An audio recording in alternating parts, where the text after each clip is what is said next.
Once we have the car on, we'll go to the multimedia setting. We want to make sure we're on the auxiliary input for full audio. Once aux is selected, hold down the menu button on the iDrive system for 3 seconds. We're granted with the AutoKit menu.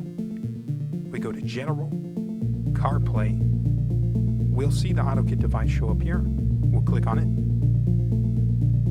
We'll get confirmation that we want to give it the OK for Bluetooth, allow it to use our contacts, and use AutoKit for CarPlay.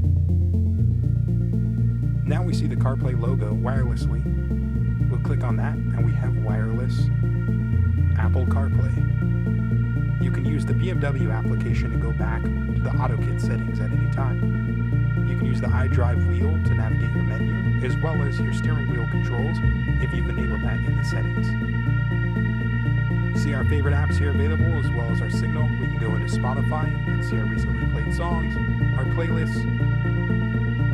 Though this Mini is not a touchscreen, we can use the iDrive system or the steering wheel controls to access all of the functions.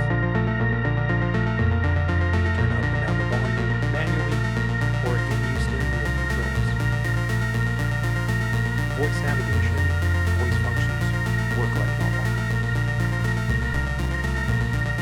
You can also use the Hey Siri function or the voice activation button on the steering wheel if you hold it for a couple seconds.